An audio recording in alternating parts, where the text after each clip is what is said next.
Good evening, everybody, and welcome to Punch Kick Choke Chat. As you can see, Sean Benson is still not here. It's his third show in a row that he's still not here.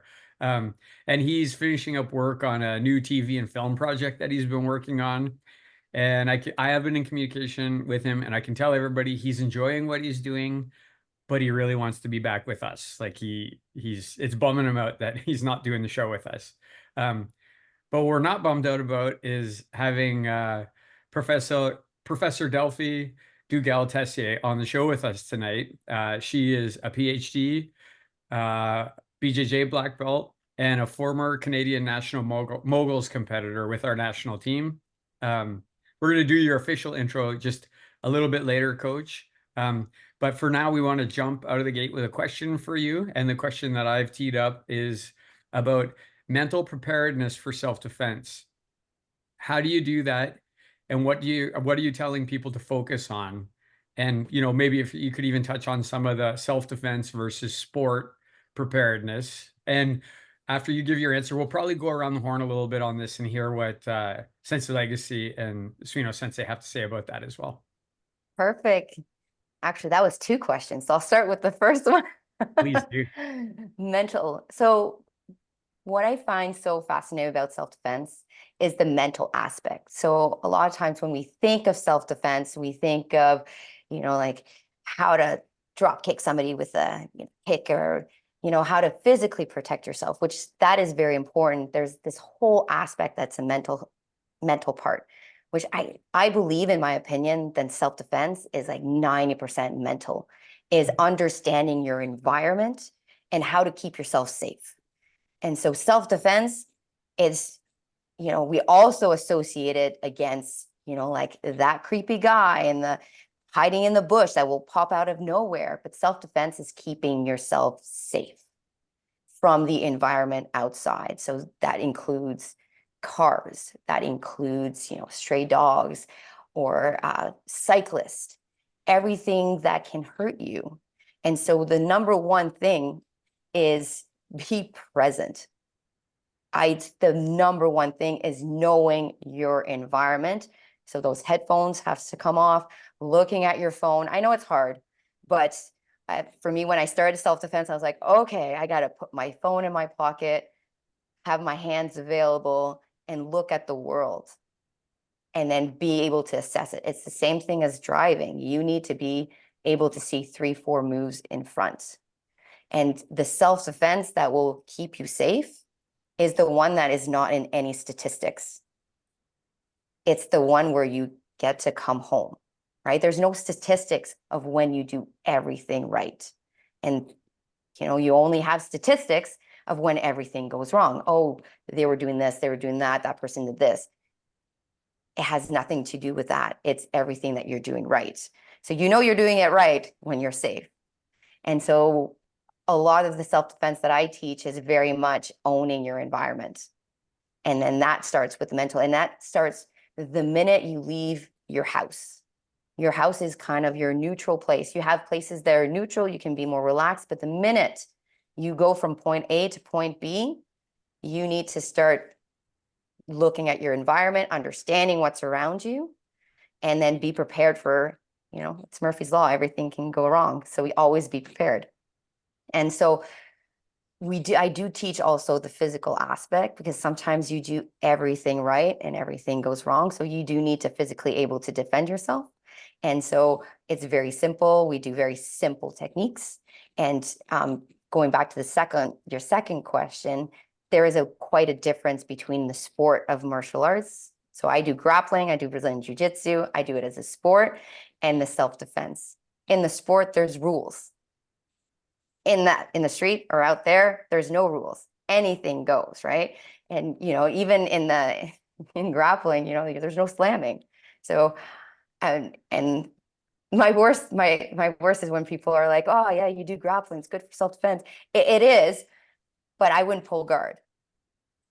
Right? So and there is quite a difference, and I think they're both really important, especially in the sport. You get to learn how to move your body, manipulate bigger opponents, as well as stay calm in high pressure situation. Because if you sparred in any type of martial arts, it's very high pressure. So you get to really learn how to control your breathing, control the scenario, control your adrenaline. But in self-defense, there's there is no rules. So the best way to stay safe is really focus on that mental aspect of never getting into physical altercation ever. That is your best move. And then when, poop hits the fan, and at least you like learn a few physical move to keep you safe. And we can talk about that even a bit later, but that's pretty much my gist of it. That's really good, Coach. Thank you so much. I'm gonna jump over to Sensei Suino and just ask his opinion on that. So, Suino Sensei, mental preparedness for self-defense. Uh, how do you do it when you're leading either class or self-defense class? And versus sport, do you do it for your people who are competing? And what's the difference between the two for mental preparedness for you? Yeah, that's a great question, and I love what Coach had to say about awareness and presence, because I really think that's probably the number one thing. And I think there's two parts to that. I think there's awareness and presence in the moment, walking into an environment or down the street, keeping your eyes and ears open, familiarizing yourself with things. But what I think another part of awareness is something most people don't do, and that is studying statistics, studying neighborhoods, studying methods of travel, right? Studying times a day. When I was really active in the self-defense instruction area, I had copious notes on that. If you're in St. Louis at 1 a.m, these are the numbers. And if you know enough of that stuff, you can almost eliminate your risk of ever being attacked by a human being, right? By going down to the safest hours to do certain things and the safest locations. The truth is, most of us, where are we most of the time? We're at home, we're in our garage, we're in our vehicle, we're at the grocery store, or maybe at our hobbies. And that's 99% of most people's lives. And so if you pay attention to those things and the transition between those, you can really decrease your likelihood of ever having to use your self-defense. So awareness in the short term and the long term, really important. I think that's quite different from sport, as Coach said. But in sport, there's also mindset and awareness, right? The more you study the background of your sport, the more you understand the rule set, the more you study film of other athletes participating in your sport. So in many ways, what do you want to call it? The overarching principles are the same, but the ultimate purpose of those two activities, martial art for sport, martial art for self-defense, quite different. Thank you, Sensei. Sensei Legacy, you're all lit up. It's nice to see you. So that question that we just asked, so mental preparedness for self-defense. I know intimately, I'll let you answer your own question, but you've prepared me for it. You've taught me exclusively for 36 years on that subject. And you also taught me mental preparedness for sport.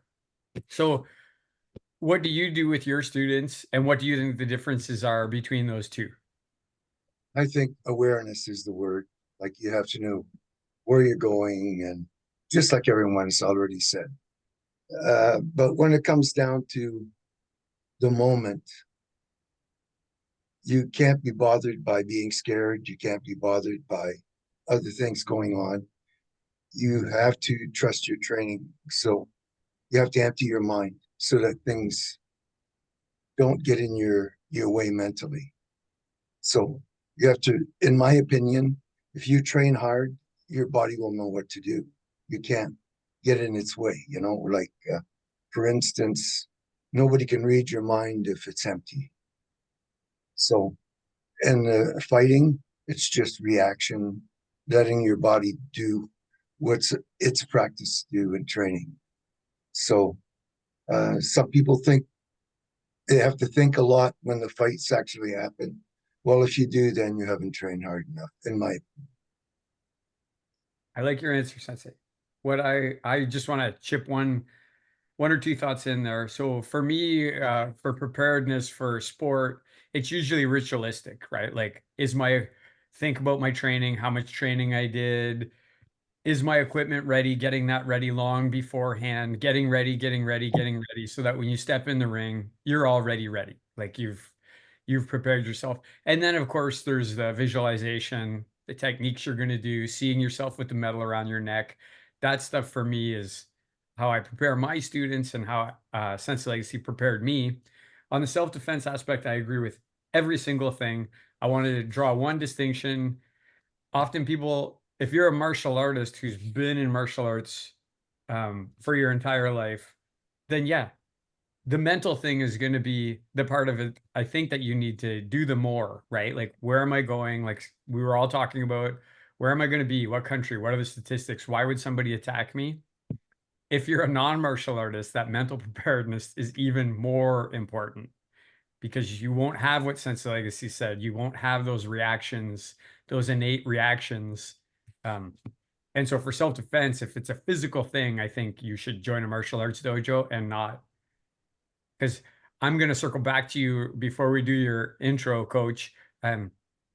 I listened to your podcast, the Capital Conquest podcast, and you said your self-defense seminars are mostly talking and mental preparedness. Why is it that way and not a lot of physical techniques? So we do physical techniques. We keep it very, very simple, very, very, very simple. And we always encourage every woman or even every man to do martial arts techniques and to join a gym. But if they don't wish to, some of them will just come and do a self-defense. So you give them the best opportunity to be able to not be in physical altercation. And even like the reality of things, like I'm 130 pounds, I'm a black belt in Brazilian Jiu-Jitsu, but then if you surprise me and within your 250 pounds or even 350 pounds, and you grab me from behind, even if I know everything that I do know, my chances the minute I get grabbed plummets to the ground. My best chance is never to get grabbed, right? So we do teach the physical aspect, and it's like it's like the core, like four core, like we do like strike fast, strike hard, go forward, like there's no retreat. You have to, if you're going to get physical, you get physical and you don't stop until you're safely able to leave. But the biggest thing too is having everybody who's attending the seminar is understanding that your best survival rate is never to get into physical altercation at all. Because you can, and then like weight and size does matter in a self-defense, even in the sport of, that's why there's weight categories. So weight and size does matter. So that 105-pound woman could be training martial arts all of her life, and she will have great chance, but she still has better chance of never getting into that physical altercation. So I do put a lot of emphasis of never doing everything you can to never have to be in that situation. And then we do have the physical aspect, because sometimes you do everything right. And that has happened to me. I've done everything right, and it did not, it did not go well. And so understanding that aspect, and then that gives, like, I find for like a smaller woman being like, okay, I can get the physical aspect, and it's very simple of hitting, and you do what you can to survive. That's basically it.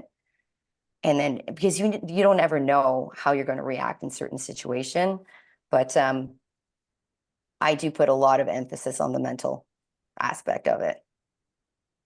It's important.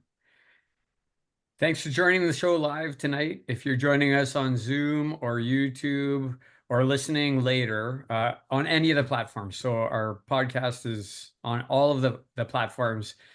We always find it helpful if you can give us a like, put a comment, a thumbs up. None of us are getting rich off of this. Actually, we're probably getting poorer by doing it, but we love doing it.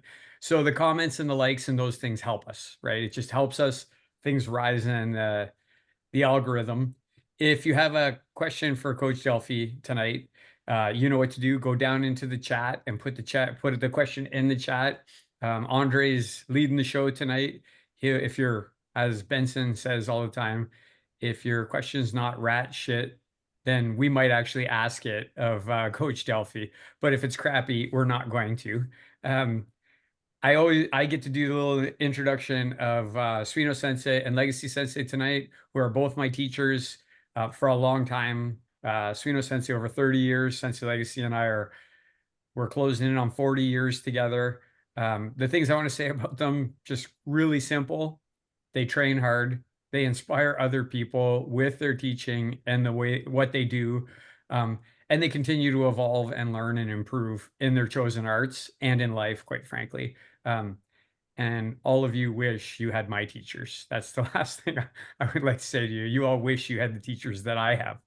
Um, uh, but now I'm going to introduce Coach Delphie. She's an accomplished martial artist and a passionate advocate for women's self-defense, as we were just getting into. I'm a lover of education, so Coach Delphie studied at the University of Ottawa and has a PhD in neuroscience. Coach has more than 10 years of research experience ranging from mental health, physical performance, nutrition, and neurobiology. She has 15 years of experience in martial arts, and she began martial arts after she retired from the National Moguls team. She was in search of something to help her stay physically fit and active. At that time, she discovered Brazilian Jiu-Jitsu. She quickly fell in love with that martial art. She competed all across North America, and she actually is a world champion. She won a world championship as a purple belt. And Sean Benson would be very remiss to not be here tonight because he's a purple belt right now. Not a world champion, but a purple belt. Um, uh, Today she holds a black belt in BJJ, which was awarded by, if you don't know who Marcelo Garcia, I say this often, if you don't know who Professor Garcia is, you should go throw yourself off a bridge somewhere. One of the most famous BJJ practitioners of all time. In addition, Coach is a dedicated self-defense instructor. She teaches kickboxing, grappling, and self-defense at Silver 7 Martial Arts in Ottawa. And I'm going to read something. Her mission, I stole this off of her LinkedIn profile. Her mission to empower women stems from a personal experience, which highlighted the importance of self-defense beyond physical techniques, focusing on mental preparedness and situational awareness. She believes that self-defense is primarily mental and teaches women how to avoid dangerous situations and establish strong personal boundaries. I always like to chip in a couple of extra things. We have lots of similar friends. Coach Perfect. Camejo is a friend of hers, friend of ours, been on the show. The Dirty Demon Wrist Locker, Scott Taylor, I noted, is a friend of hers. We've had him on since Suino Sensei and I were just with him on the weekend. As I mentioned, I loved your interview with Scott Campsell and Ponchitarian. She was nice enough to accept me as a friend on Facebook and on Instagram, which was a mistake for her because then I right away started creeping her profile. And I can tell you that she's a mother and a wife, and the picture's beautiful family, has a wonderful family. We have another thing in common besides martial arts, Coach. We both love canines, and specifically, we both love training them. I was once a dog trainer for a brief time, for about 5 years. I trained people, not their dogs. I trained people how to train their dogs. To be honest with you, I like the canines a lot more than the people when I was doing that job. And as we said, Coach Delphie, we're all going to meet together at Capital Conquest. All of us will be there. We'll be really looking forward to meeting you in person. And I want to say thank you so much for coming onto this show and joining us tonight. I know we're going to have a wonderful conversation. You'll get questions from us, but all of us, but the next question is going to come from me. And so we know you were a moguls competitor. You stopped doing that. You're looking for something to stay physically fit. Where was that first dojo you showed up at? How were you feeling when you went to it? Why did you go there? Why did you stay? That's a great question because when I retired, I was a professional. I was pretty much professional athlete. That's all I did was train. I skied 200 days a year. And then at the old age of 23, I retired, broken. I had a reconstruction knee surgery, and then I was trying to find myself. And it was between yoga and martial arts. And I don't know, I looked up Brazilian Jiu-Jitsu, and I actually started in kickboxing. So I looked up Brazilian Jiu-Jitsu because I had no idea what it was. And I saw some videos and I'm like, oof, sweaty men in pajamas, just giving each other hugs. I was like, no, that's not for me. So then I joined a kickboxing gym and I did some kickboxing. And then I was like, this is fun. This is good for fitness. And I was like, there's something missing. So I'm very competitive. I love to compete and I've had concussions before. And I'm like, I don't know if competing in kickboxing is the right move for me. Just because I'm like, I can't take any more blows to the head. So then I kind of revisit the grappling, like Brazilian Jiu-Jitsu. And I was like, okay. So I walked into a gym and I just like paid money. And I was like, I'm going to be signed up for a year and I'm going to try it out. And I was like, oh, you get to break somebody's arm. I'm like, so that's what sold me. That is exactly the arm bar is what sold me. And so my husband is the one who owns Silver 7. And so he was a blue belt at the time. And everybody thinks we met through the martial arts, but we've met actually through a mutual friend. And so I just had started grappling and so I was very cocky about how good I was because I've done 3 months, so I was an expert, right? And then I met him and I was like, oh, he's a cool guy. And then so we grappled and then I was like, I can beat you. And he's like twice my size. And he's like, if you can choke me, I will sing karaoke. And so we've been married for 13 years. He hasn't sung karaoke yet, but one day he's going to sing karaoke. He's a smart guy, though. Yeah, yeah. Smart guy. But yeah, I fell in love with it and I started competing within a year. And then as a white belt, I met Master Carlos Machado, which he is also a pioneer of Brazilian Jiu-Jitsu. He's the one who gave me my blue belt in Dallas. And then so I competed under Carlos Machado until I was a purple belt. And then there's just something incredible about Brazilian Jiu-Jitsu, about being able to, feel your opponent and be able to use their movement against them. And I never looked back. So I'm still pretty new in the martial arts world because, I started in, I think, 2008, 2009. But it's been like Brazilian Jiu-Jitsu is my passion. It's like we do have conversation at home where my husband's like, okay, so you've talked about Brazilian Jiu-Jitsu for half an hour. We're going to get a little timeout and then we'll talk about something else. I was like, oh, okay. Well, you won't have any problem getting. You can talk to us for Perfect. the whole time about martial arts if you want to. What was the kickboxing gym that you went into? Where was that? Was that It was in Canada, so Pro Style, Master John. So he was one of Steve Anderson's students. Oh. Yeah, so I loved it there. It was a karate school. And but then when I learned that you can break somebody's arm, I was sold to Brazilian Jiu-Jitsu. I just want to be clear. Is it Steve Nasty Anderson you're talking about? Steve. So it was I was under Master John. Yes. So yes, but I think but he was a student of Steve Anderson. Yes. Yes. Okay. Yeah. We're always trying to document history on this show as well, so it's just nice to get some of the names. Yes. The names I think he's still in Canada. Pro Style. It was great. Yeah. And where are you training now in BJJ? Who's just at your gym? Yes. Yes, I teach, but now so my teacher now is Professor Marcelo Garcia. So he gave me my brown and my black belts. And so then, I teach the grappling, kids and adults, basically almost every day in the evening. So I'm a scientist during the day and martial artist during the night. And then we have two dojos, one in Canada and one in Barhaven. Okay. So I know Sensei Suino has a question for you about something you said earlier in the show, but I'd just like to stay on this line just for a second. So what does a typical day look like for you, Coach? And it doesn't have to be just martial arts, but you get up when, What do you do with your family? When do you make it to the gym? What do you do when you get there? What do you do when you get home?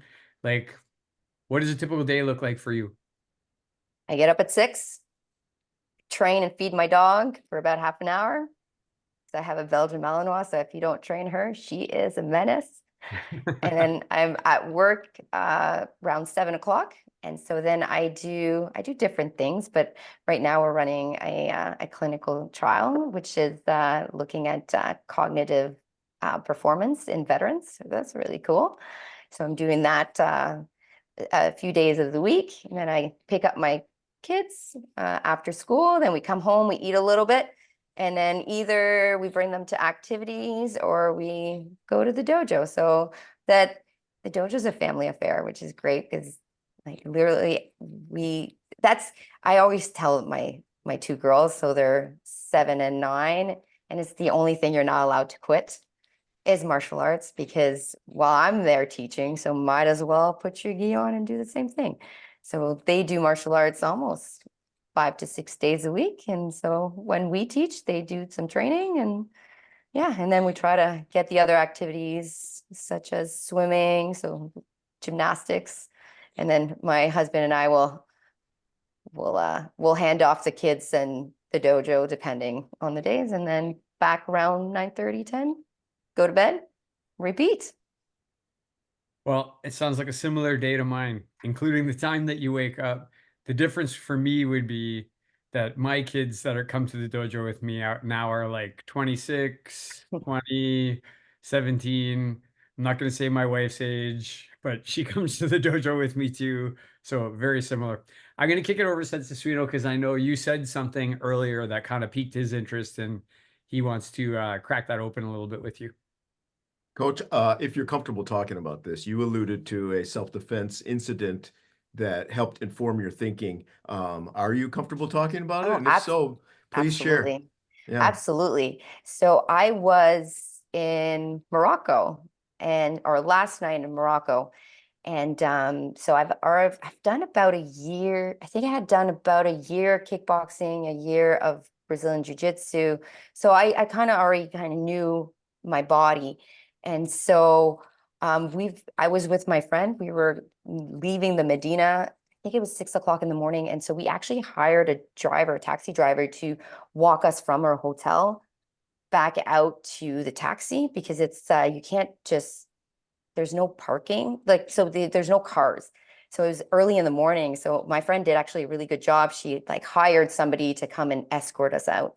So I did a few little mistakes that day. So I had for some reason, I don't know why, I had my passport in my hand, and so I still remember walking, and obviously I'm like with my backpack, and I'm like our taxi drives in front, my friends in between, and then I'm walking behind, and I'm just like blah, blah, and I look behind, and I was like, oh, there's somebody with like a scooter, and I'm like, that's weird. And then literally what they saw me circle back, wait until our taxi driver went, till my friend went, and then out of literally the darkness, he came at me because he tried to grab my purse. And so, but the only thing in my purse was my passport. And so my instinct was to hold on as tight as possible. So I did this tug of war, right? And so started yelling. And so what happened is our taxi driver just booked it. And my friend came back, but there were 3 of them. So we got like, so eventually my purse broke, lost my passport.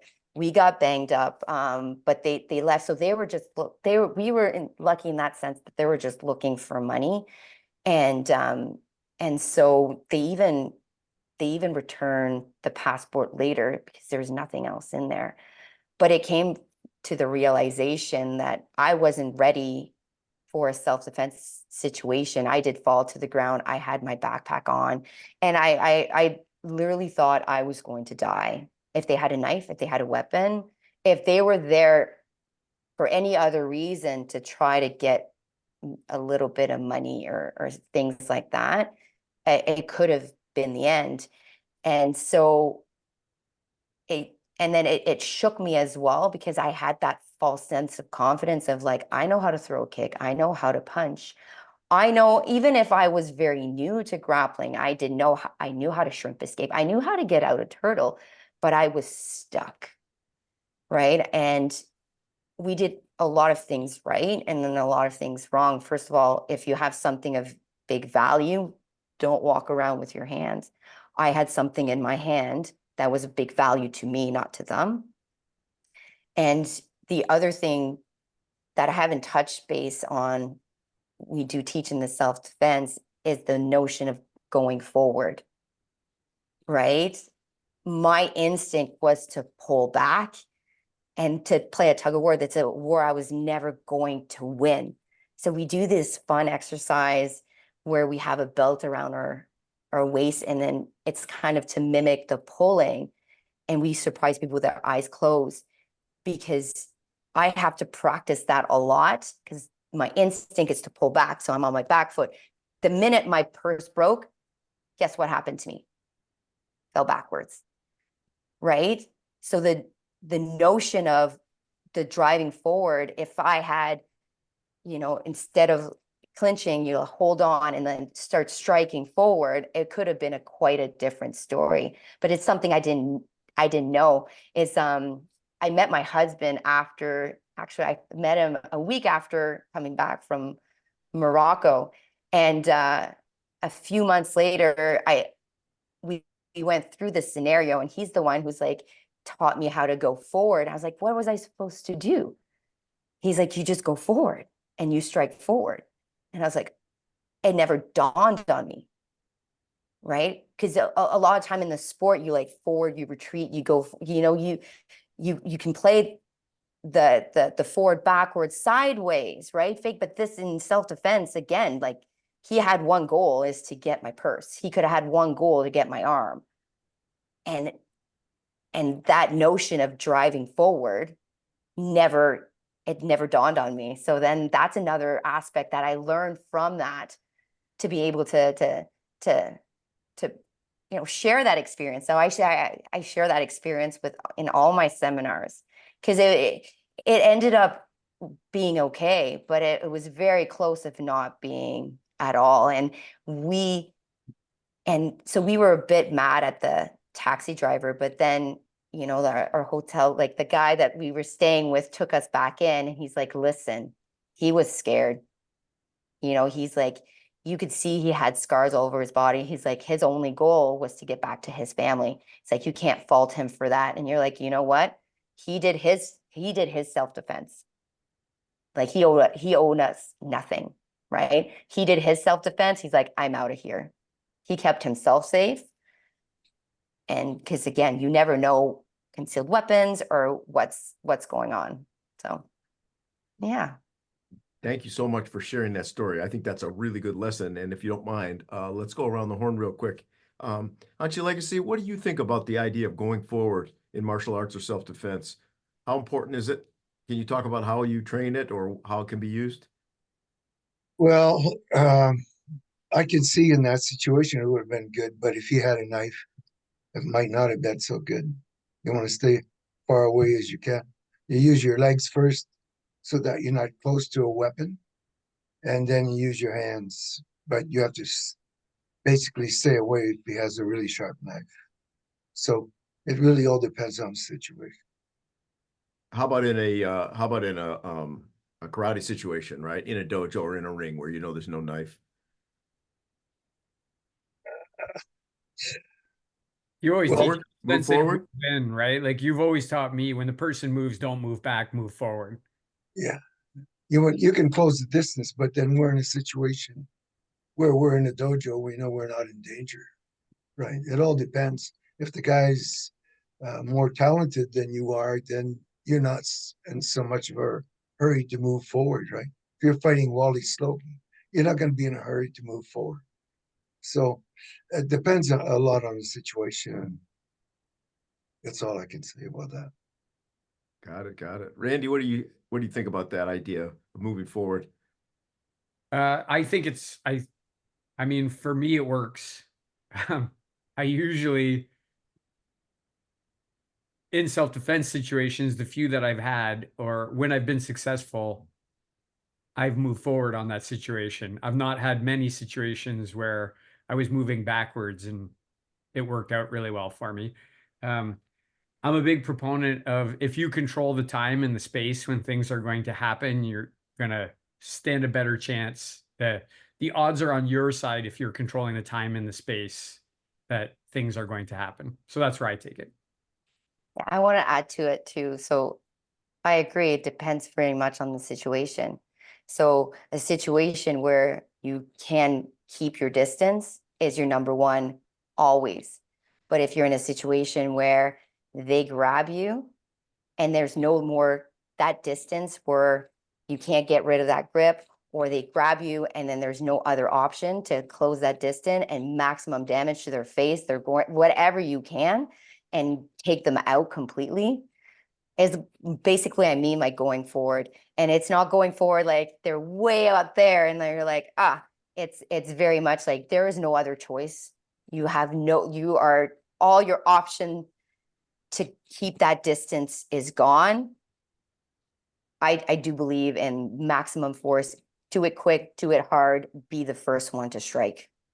That's what I mean. Control the time and the time and the space, then you're in control. Coach Delphie, my wife was attacked in an ATM machine with $30,000 on her arm in broad daylight. Person attacked her. She fought that person so hard that the getaway driver had to come in and help the person. And then when they eventually got the money from her, which a substantial, like tens of thousands of dollars, not just a little bit, the money bag rings were still on her arm. They had to actually like tear the entire bag off of her arm to get the money and get away. So anyway, Serino, did you have any other follow-up questions on this, or? I just want to make sure that we've Coach, have we given you enough time on this? Is there any other lessons you've taken, either theoretical lessons about self-defense or practical physical lessons about self-defense based on that incident and what you've learned since? I learned situational awareness, number one, right? I saw the attacker coming, but I wasn't aware that they were coming, right? That was my number one. And the other thing too is whatever you train is because you don't think in times of high adrenaline. So you're not going to think. So making sure that you have everything disposal for me, like if it is a value that is not in my hands, where my hands are going to be my primary weapon, and your body's going to react the way it's going to react. So if you do train a lot of striking, your body is just going to do that. If so because I would say one of the only thing I did really well is he tried to push me in a corner and I was able to circle away from the corner. And that's something that I've done a lot in kickboxing, being able to circle out of corners. And so if you do train martial arts in time of high stress, you have the best chance because your body's going to react because there's no thinking. So if you're not going to be like, okay, so let me just see, I'm going to do a jab, cross, maybe I'm going to do a knee now. Your body's just going to react as what you're able to train. So that's why training martial arts is so important. All right, I think it's back to me, and I want to take this in a new direction, Coach. You let me in your social media, and so you're a hard person to find a lot of information for out there about your martial arts endeavors. But one of the things that I know Suino-sensei is passionate about, and so am I, is just sport and sport nutrition. And I saw on your profile, I can't remember whether it was LinkedIn or which one, but that you're passionate about how you can use nutrition to be the best version of yourself. All of us can use nutrition for that. I know you're a research scientist in the field of nutritional neuroscience. And the question is, how does it bridge the gap between holistic and conventional medicine? Like, how do your research and healthy eating, how does it bridge that gap? Yeah, that's basically like my whole work is bridging the gap between medicine and the holistic world, because there is a lot of room for improvement. So I'll just take the brain, because that's basically what I'm passionate about the body, but I'm very passionate about the brain. And your brain works so hard, and we push our brain to the limit every single day. And so you would never expect an athlete to eat chicken wings and a muffin and perform properly. And yet we do that to our brain every single day, and we'll have a coffee, and then we'll have a muffin, and then we're like, please work, right? And so the nutrition is so important of getting like the amino acid and the vitamins your brain needs to function at its peak. And so there's room for both the holistic and medicine, because sometimes, the body's not working properly, and sometimes your brain's not working properly, and you need to go more on the medicine side. But there's this whole realm of optimal performance, right? You can be in an average range, so you're not in the disease state. So you're in like the bell curve, you're like in the average range, but you might not be optimal. You might not be optimal for your muscles. You might not be optimal for your brain performance. And this is where like we come in. Obviously, nutrition is the key factor. So when I was competing, I had the mentality, if it's not going to be beneficial to my body, I'm not going to put it in my mouth. Right? If it's not going to be, so like I had to give up cookies and chocolate and all, like nachos. I think when I started competing, I just cut beer and nachos and lost 10 pounds. And I was like, how much beers and nachos was I eating? But there is a lot of room for nutrition. And if you're high performing athlete, or even somebody who does a lot brain wise, so multitasking, juggling a lot of information, your brain's going to get tired and your performance is going to start decreasing. And sometimes the demand of just the food is not enough. So then you might look into supplements to help, get the amino acids your body or brain needs to be at the optimal performance. Let me jump in real quick. So having said that, what are some things? So no muffins, no beer when training. I'm way off the reservation on this. I eat a very unique, my wife and I eat a very, very unique performance recovery driven diet. But I'd like to hear what you have to say. What for someone who's, let's say someone who trains martial arts 15, 20 hours a week, isn't 20 anymore. What are some supplements that you think would be beneficial? What are some foods people like that should eat? I think one of the biggest things for at least the muscle is getting, and that's what my TEDx talk is all about, is getting the protein, right? Getting the protein you need. And so your body will not absorb more than 25 grams of protein. So a lot of people are deficient in protein because they eat that big, they're like, oh, I had a 20-ounce steak that night, but they only absorb 25 or 20 grams. So if that's the only protein you had that day, that's not enough to keep your muscles going. So it's getting at least, depending if you're training very hard, it might be 3 to 6 times a day, getting about 15 to 25 grams of protein. I'm a big fan of like the amino acid like taurine and tyrosine for the brain. And so if like the gold standard, I also love like whey protein. If you're not lactose intolerant, or you can take dairy, the whey protein is probably one of the best ways to get like a quick a quick dose of protein. I'm also a big fan of keeping like a very balanced diet. So you can look at you can reflect on your day and like say, okay, what did I eat first thing in the morning? What did I eat at lunch? What did I eat? What am I snacking on? And being like, is this the best for my body? Do I have enough protein? Is it too much carb loaded? Is it processed food? And so then you can kind of see where you're at. But I think like the protein's a big thing. And as you grow older, your muscle protein synthesis does decrease. The other thing for, I'm not going to say the aging, but if you're over 30, your body's ability to like protect your cartilage decreases. So a good protein to have is hydrolyzed collagen.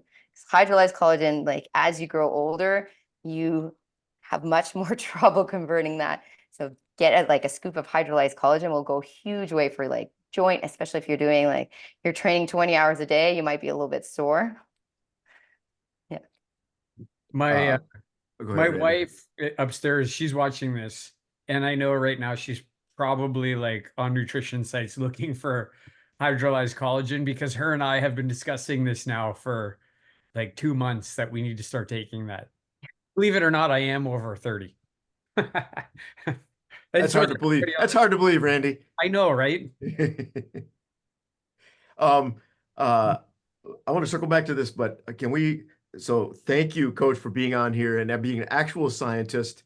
Can we finally today put to bed the notion that Monster energy drinks are bad for you? Because you just said taurine is good for you. Oh, no, wait. Okay, so taurine gets a bad rap. No, taurine gets a bad rap because of it's put into energy drink, but it's the amount of caffeine and sugar and all the process for like the flavor is atrocious. But taurine as an amino acid, no. I can't hear you. No. You do not get your taurine through your energy drink. Please do not get your taurine through your energy drink, because that's like, yeah, so that's a misconception as well. If people like, oh, taurine because it's in Red Bull and it's in Monster energy drink, that's probably the only good thing that is in there. Taurine is like really good for the heart, and it's antioxidants, powerhouse of the cell of the mitochondria. Trust me, taurine is fine. But what is all around those energy drinks? So like, yeah, stay away from those. Oh man, I was so hopeful for a minute there. Oh, did you want me to say that energy drinks? No, of course. I want you to tell me. I want you to Oh. tell me the truth, and so I can ignore it.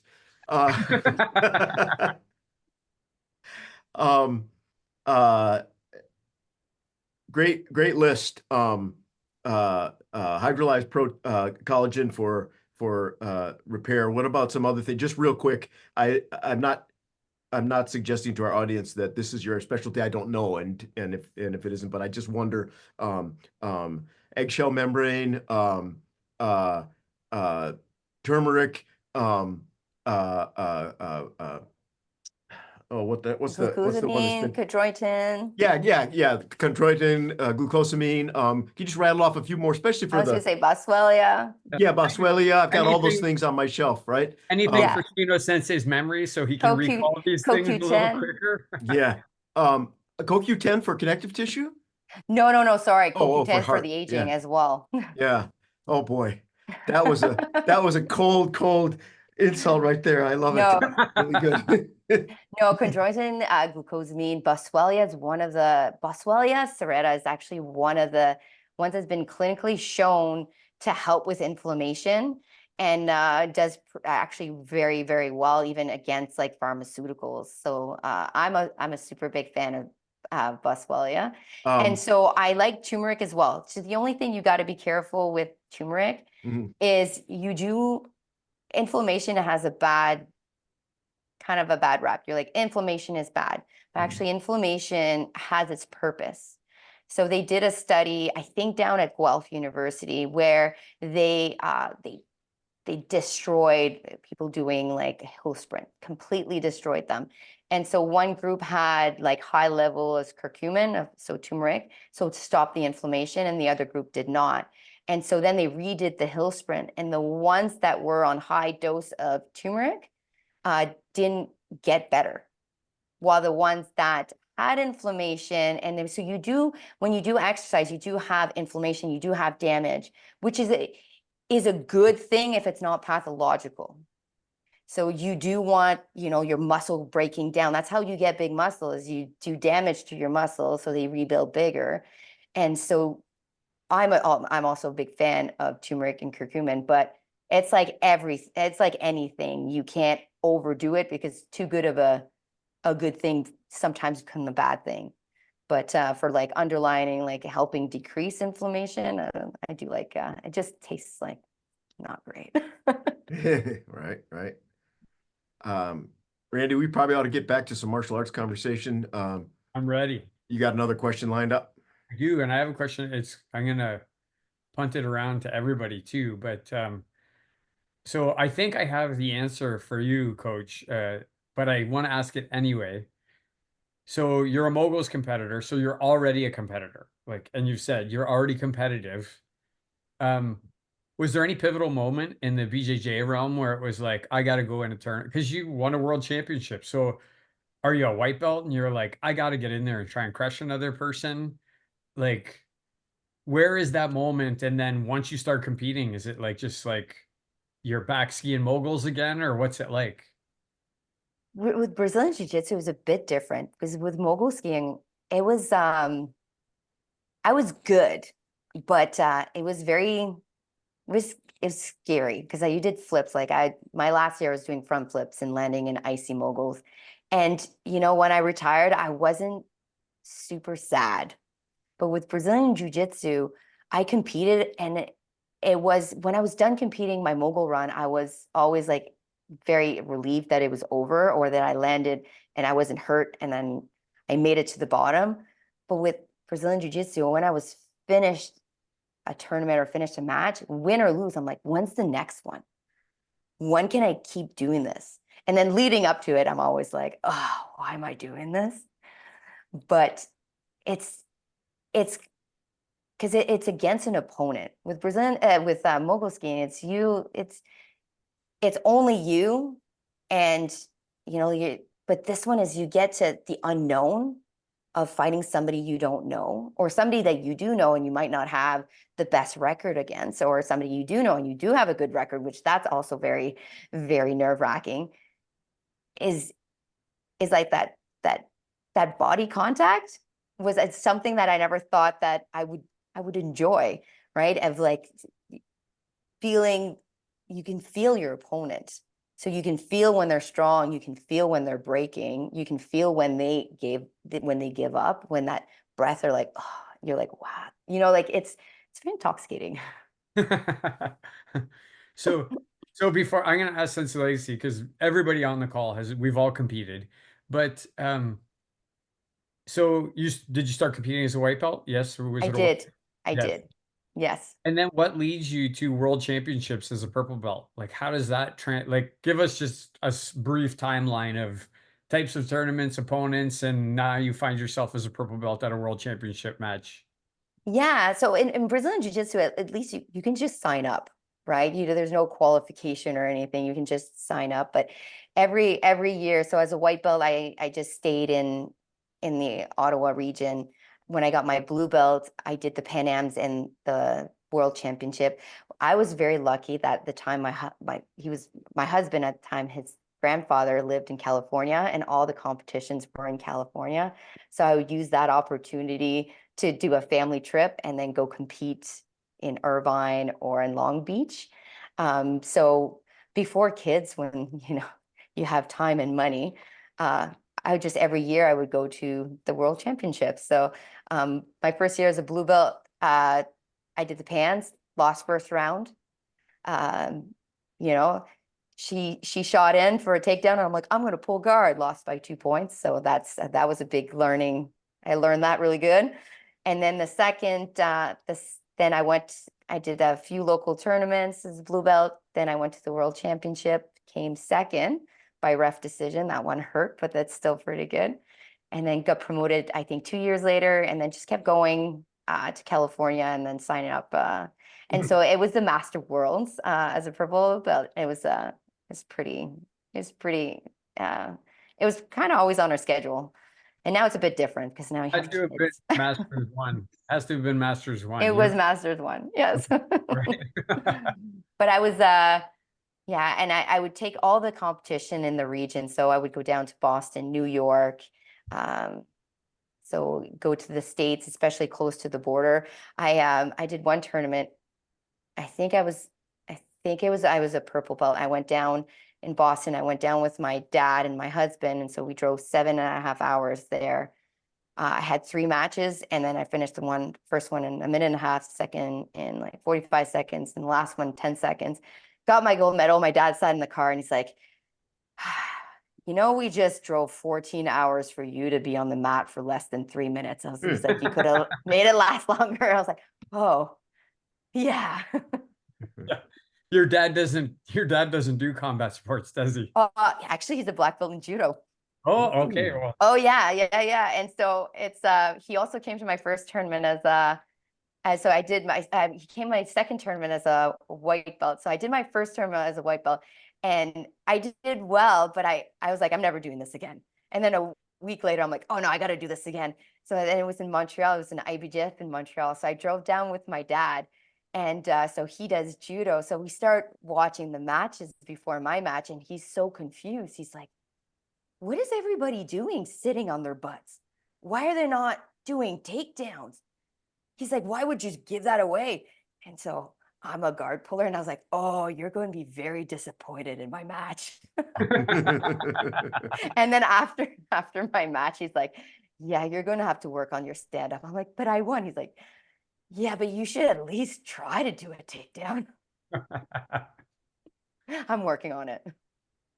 I pull guard a lot too, Coach. Yeah, I'm a guard puller. I like your dad. Yeah. Yeah, I know. But He's I like, do yeah, want to you- go around the horn on the competition. I'm curious, Sensei Legacy, because this is a question I've never asked you. You competed when you started in karate. You fought in the Canadian Championships at the CNE. You fought like a lot of the big names that are out there. A lot of people who are inducted in the Canadian Black Belt Hall of Fame. Why did you start competing? Was it just the thing to do? Did Master Benny Allen tell you to? Like, why did you want to? Like, what was it for you? It's just the kind of person I think that you are. You're either a competitor or you're not. Like I played sports. I love competing. So it was just natural for me. You're fighting. So right off the bat, it's a competitive sport, right? You're not just punching in the air. Like you should know I faced you enough times, right? So it's in your blood, I think, or not, or you take up swimming. It's it's I think it's just you hunt down something that suits you. And I did a little bit of boxing, and I did karate, and karate served my purpose in the competition. Just the type of person that you are, I'm guessing. Do you remember, was your first tournament like in the dojo? Do you remember where the first one was? Do you even remember where you stood, how you felt before you did it? I can't remember the exact one, no, because we fought all the time. The guys from Benny Young's club would come to our dojo, we would go there, and we would compete in that sense. But I can't remember, like it was 50 some years ago. Right? So at the beginning, it was a bit scattered. When I got around the brown belt, that's when I first, my sensei pulled my brown belt off, put a black belt around my waist, and sent me into the Toronto exhibition when I fought, black belts. Yeah, there were some big names in that. So Coach Delphie, when Sensei went in that tournament, when Master Allen put a black belt on him and said, go fight, Sensei Legacy won that black belt division.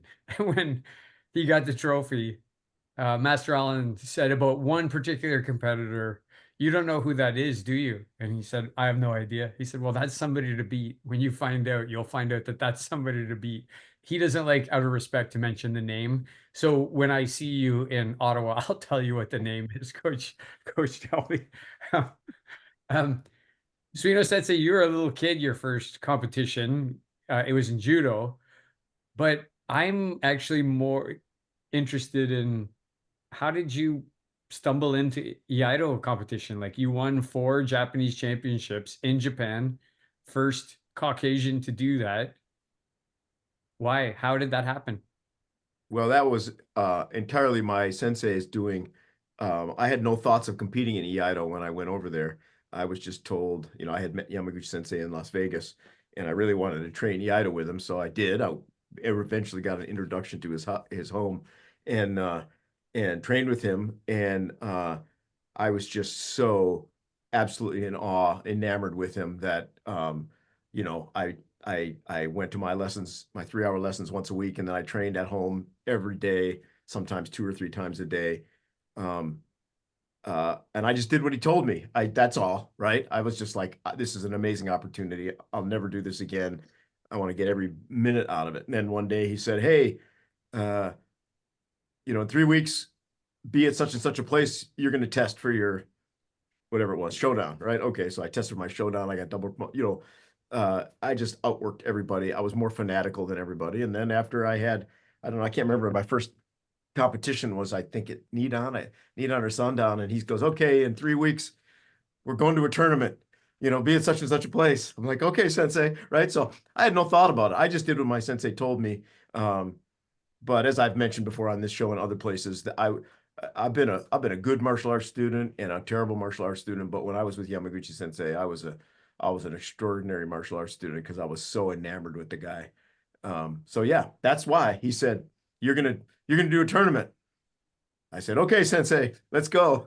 And that was it. Love it. Before I go back to you, Coach, since Lacey just said to me I was like 18 years old, and he's like, we have a tournament every year. It's in February. It's on this date. Everybody's gonna go compete. You should go compete too. So much the same as you, Suino Sensei. I was in Centennial Hall at the University of Western Ontario, and I do remember it. I remember getting all the way to the finals as a yellow belt and losing to somebody from Northern Karate. And today I'm happy that I lost to that person because that was my first introduction to Hanshi Cesar Burkowski, who dragged me across over to Hanshi Legacy to say that I was a good competitor and I was honest. And that was more important than winning to me at that time. Um, and then I think for me, it was around brown or black belt too. And since Legacy said, you know, you should start doing bigger tournaments, traveling out, doing other things. And he started training me for those things. So that's how my competitive journey started and ended when I was 35 in Panama. I want to come back to you, Coach, because you've said you're a competitor, you competed in moguls, you've been a prolific competitor in Brazilian Jiu-Jitsu. We have to get to your 10 questions in like 7 minutes, so we won't go around the horn on this one. How do you personally stay motivated through the ups and downs? You know, there are times when you lose, there are times you don't feel like training. Do you have any things that you use to keep motivated? Yeah, because we all go through ups and downs of not wanting to, but in the end, you have to take responsibility for your own action. And I always know that even when I don't feel like going, I know that when I leave that dojo or when I leave, I'm so happy, right? So even if it's like, oh, it's dragging your feet, I know that feeling is not very far away.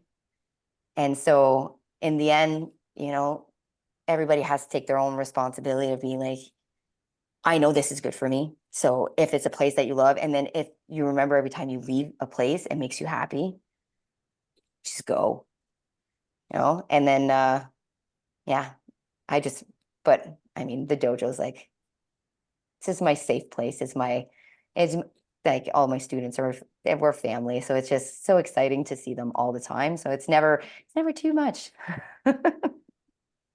You I know, might be too much for them, but I'll be honest with you. Sometimes what you said resonates very strongly with me. I have a hard time getting started, but once I write it on the board or I decide I'm doing this many katas or I'm going to hit the bag this long, once the first like minute gets going, then you just get going. And yeah, I don't think I've ever left the dojo hot, sweaty, and tired and not feeling super happy. So that resonates. I also use the same mentality for competition as well. And I tell my students, because it is nerve-wracking. If you're not nervous, if you're not, I mean, either you don't know what's waiting for you and you'll know soon enough. But the minute you hit those mats, it doesn't matter. Everything goes everything disappears. And I remember the first time being a mess. And then after, you're like, oh, you feel so energized after a competition. And so knowing that it's okay to be nervous. But the minute you touch that mat, you high five your partner or your opponent, it all goes away. And so, and that feeling is unbelievable, And then you're done, you just get, and then everybody does the same thing. I don't want to do a tournament. They do it, and then they sign up on the way home. And then a month later, like, oh, why did I sign up? You're like, don't worry about it. It'll be okay. That's how I did it. Well, I think though, and I'd be interested to hear your opinion on this, when you make a commitment to a tournament or you make a commitment to a grading, what I have found for most people is while they might become nervous, they also become super dialed in and focused, right? They don't miss training sessions. They train with a purpose. They train with motivation. And this is one of the things that I really like about how it benefits people's trainings. Do you have any thoughts on that? Oh, absolutely. If you, there's no plan until you put it down on paper. When the minute you sign up for that tournament, because like, I might do it, I might not do it. Like if you're thinking of doing it, put your name down. Your name's down on the roster, you're gonna start training differently. If there's something, the goal you want to achieve, you have to write it down or you have to sign up. You have to, you literally have to put your money where your mouth is, because then you're always kind of on the fence, right? If there's something that you want, you just sign up for it. And then the rest will, and I find that the minute you do that, kind of a relief, right? There's no longer that decision. You take away the should I not? No, your name is on the list or you signed up. So now that's, you don't need to worry about that anymore. Now let's worry of what's in front of you. Like your husband, he took that chance. This girl, if she chokes me, Yeah. right? I will make him sing. He will sing. I was close though. One time I was grappling him and he wasn't paying attention to me and he was talking to somebody else and I got my collar choke. And then he's a bit bigger than I am. And he really had to go. I was like, you're going to sing. But he will sing. And I'll put it on YouTube. Can't please tag punch kick choke chat. I will, absolutely. Please. Coach Delphie, I'm going to turn it over to Sensei because it is time. I'm going to set a timer. Sensei is going to. Yeah, Coach, it's time for your 10 questions. So these are 10 questions. We don't exactly ask the exact same list every guest, but very close to the same list. And we have a relatively new approach to this now, which is we're going to set the timer for 10 minutes.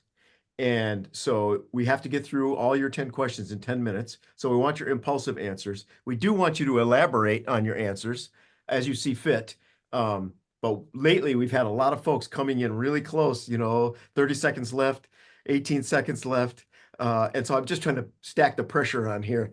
So this is the Price is Right rule, right? Yes. The closer, but not over.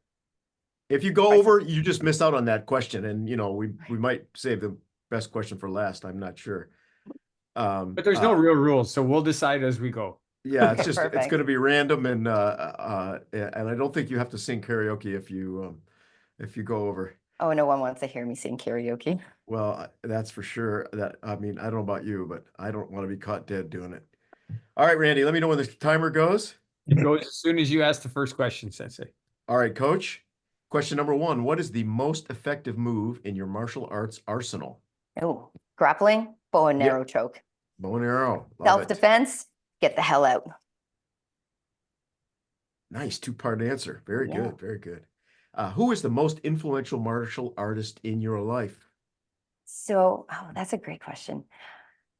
So sometimes you meet people unexpectedly and then they change your whole game. So I was a blue belt and I met Cindy Omatsu. She is the first female black belt, non-Brazilian. And I met her in California and I basically just dropped by one of her classes. And she took me under her wing during that class. And I've never felt so helped. right? She just wanted to be there to help me. She rolled with me. She is 105 pounds, and she rolled with me, and she's like, do this, do this, do this. And you know what?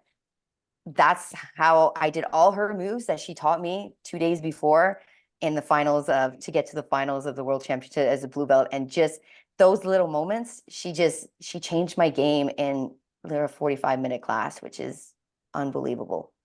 Unbelievable. I'm internally grateful for her, and she's just the sweetest. Amazing. Amazing. Cindy Omatsu. We have to learn more about Oh, her. yes. She's Maybe, amazing. Yeah. maybe we could You should ask come you on the to help. podcast. Yeah, Yeah. help us get her on the podcast. Who do you think is the most influential martial artist of all time, and why? That is a crazy question. Well, you know what? For me, I still be for me because I know a little bit about a little bit of martial arts. For me, it has to be Professor Marcelo Garcia.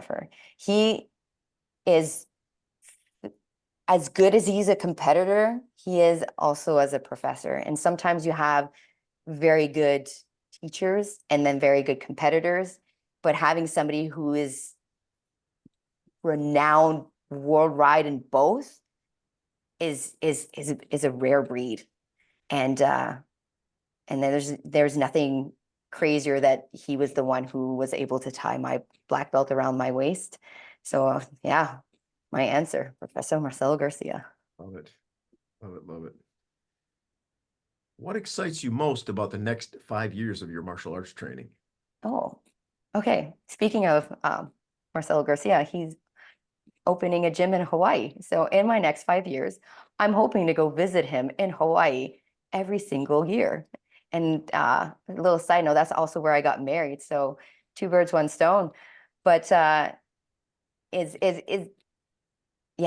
well, number one, physically go to Hawaii and go train with him. But on a more philosophical would be to keep on learning how I could serve my students and the best I can. I'm still learning. I'm still a work in progress, but I learn every day with my students, and hopefully I can keep doing that for more than 5 years, and hopefully another 50 years if my body keeps up. If heaven exists, what would you like God to say to you when you get there? You did your best. You did your best, right? That's all we can do is our best, right? Sometimes we imagine, like I should have done this, I should have done that. But as long as you always do your best, put your best effort, that's all you can do. Yeah. And then probably eternal sleep. Catch up on your sleep Oh, finally? catch up on my sleep. I know the feeling very well. Do you have a favorite film or TV martial artist, even if they're actually a martial artist or not? Yeah, all the John Wicks. Oh, And I'm very, very, very, very biased for the number 3 with Halle Berry and her 2 Malinois, because that fight scene is unbelievable. And I train a Belgian Malinois, so she's named the Night Fury. But yeah, no, I will watch those movies any day of the week. kick ass. Do you have a martial artist, living or dead, of all time, in all recorded or prehistory, that you wish you could have trained with? Ooh, that is, you know what? I'm going to switch that question a little bit. Am I allowed to do that? Okay. Your show. Right? So imagine, I'm going to put a scenario. Imagine if we had a martial arts cruise that you would just travel the world and go to different places where you can learn from different people, because, like the generation, like it comes thousands of years and it's all passed down from generation to generation. And everybody learns different things and then incorporates their own feeling to it. And then just, if money was an option, obviously, and then just go to different parts of the world and then learn from like masters from every part of the world. And you just keep on going and cruise with all martial artists who just want to learn. Yeah, no, yeah. So it's not one person, it's just a collective of like the world. That might be a great business idea. Yeah, I know. I should patent it right now. Yeah, too late. Everybody in the world knows about it. If everyone in the world could have the greatest benefit that you've gotten from martial arts, regardless of whether they train or not, what benefit would that be? I think the martial arts has a very good way of having you learn who you are, right? There's that, the saying of like, leave your ego at the door. Like martial arts, a very good way of discovering who you are. And in tough situation, your motivation, your like even your ability to help others, or how to work in a team, how to work independently, how to take your own journey in your own hands is very important as well. So knowing yourself, martial art has a really good way of discovering who you truly are. And then if you're willing to exploit all the good benefit that you might have to offer, and if that's not something that you can do, then usually you don't last very long. Yeah. So know yourself. Yeah, you will discover who you are, because you will have some challenges, and then overcoming that there's nothing more incredible than that. And your last two questions come as a pair. What's your greatest achievement and your greatest regret? My greatest achievement is every time that I was able to take a risk, because there's opportunities in life that will present to you, and then sometimes it's never the time, it's never the moment, or you're scared. Every single time you take that risk, it has bring benefits. So for example, I might have been very scared to come on this podcast today, but look at me, I made it through, right? Or even doing the TEDx talk was one of the most scariest thing that I have ever done in my entire life. That I worked harder for that than my PhD, and I worked really hard for my PhD. And it's taking even that first step of, of competing for the first time, of retiring from mogul skiing and trying to find a new avenue. It's taking a risk, and when opportunity arise, just jumping on that train and enjoying the ride as it. I think that will be my biggest success. Have been always taking the risk, or like, hey, should we have kids? I'm like, yeah, we should have kids. And how about your biggest regret? That's a teeter-totter between the Dunning-Kruger effect. Have you ever heard of that? The Dunning-Kruger effect? Yeah, Sure. so it's or I call it the Dumb and Dumber and the imposter syndrome. So I live in basically the two extreme all the time. So when I learn something new, I'm like, I am very good at it. And then when I actually learn it, I'm like, I don't know anything, and I am not worthy of the world. So I live within very much those two spectrum of the imposter syndrome and the Dumb and Dumber effect. And so really coming to that realization that there is a middle that I can belong to. So my biggest regret is when I learn something new, thinking I'm an expert, and then when I do know something, thinking I don't know anything about it. I'm working on it. I'm working on it. Wow. Oh, was it 10 minutes? Brilliant. Wow, man. That was close. Well, I was going to give you extra time, Coach, because since really elaborated on some of those questions, he's eaten into your 10 minutes. But I'm competitive. I wanted that 10 minutes. And yeah, that's right. Well, listen, the teacher has to be part of the student's experience. You can't avoid it. So we have about 11 minutes left, and I have one thing I want to tee up real quick. Then we're going to go around and wrap it up. Coach, I think you are the first guest on Punch Kick Choke Chat in 150 plus episodes that has ever been on a TEDx. Just for the viewers that don't that don't know, could you just tell us what I watched it, but if I try to explain it, it'll be horribly misrepresented. Can you just tell us, why were you on TEDx? What did you talk about? Can you give us the thumbnail? Yes.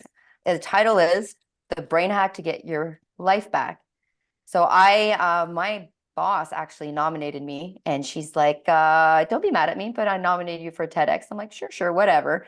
And then, so it was basically a TEDx to help people with performance in their brain.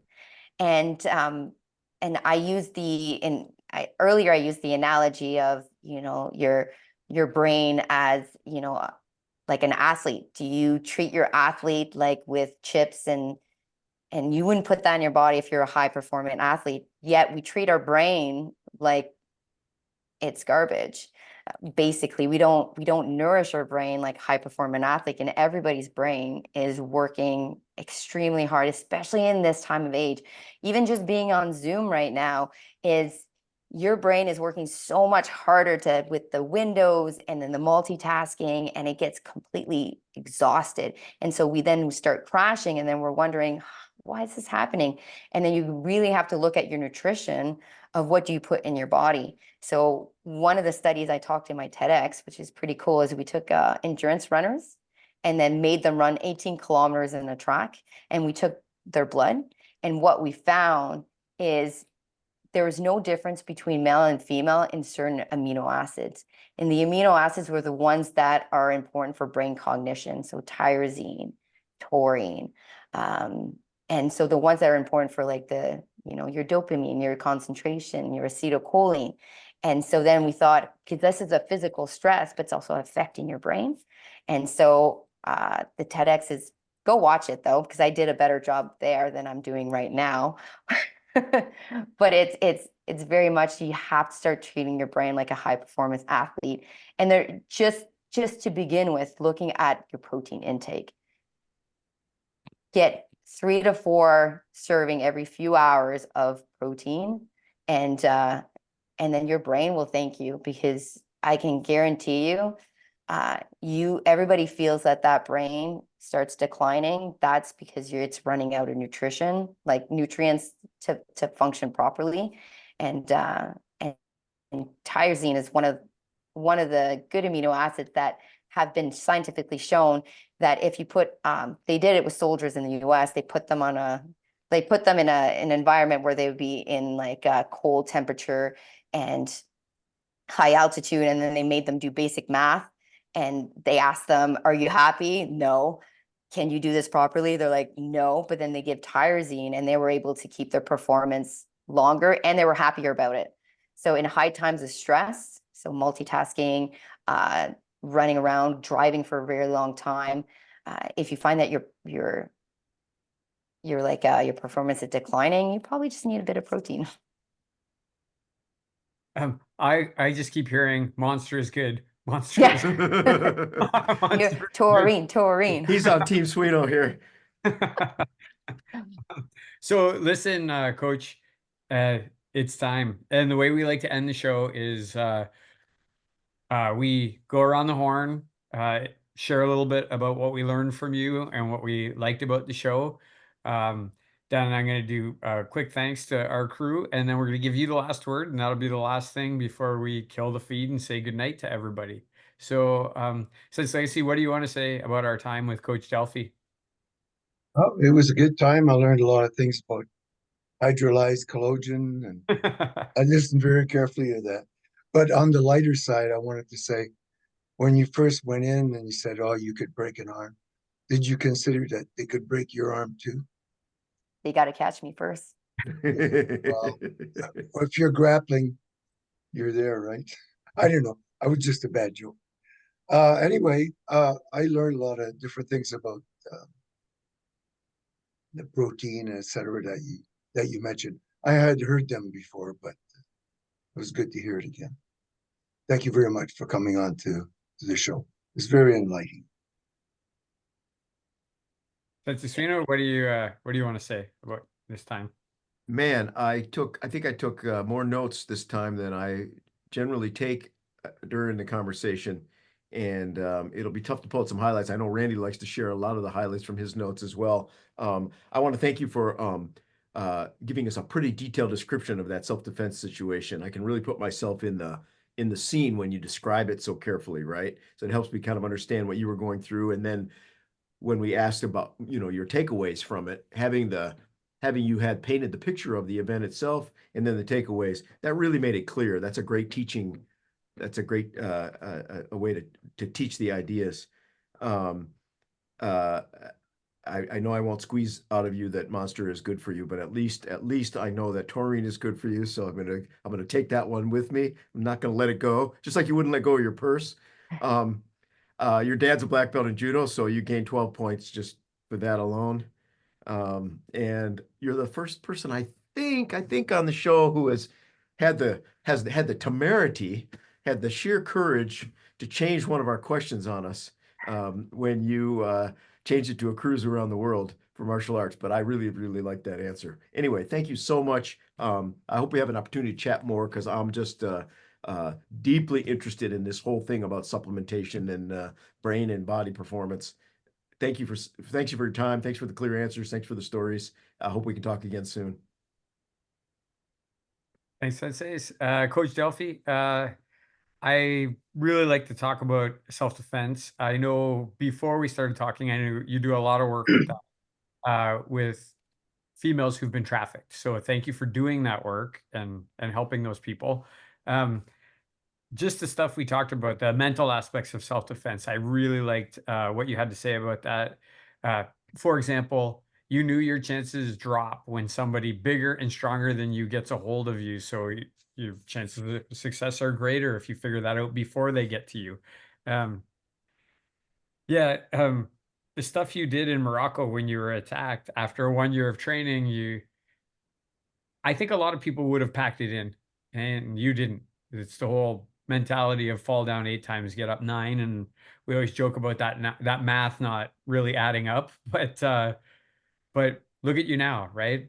You got yourself back in there, got yourself prepared, and now you're doing good. So even though that situation was maybe bad for you, at least you spun it in a positive direction, and lots of people are benefiting from that experience, which I think is great.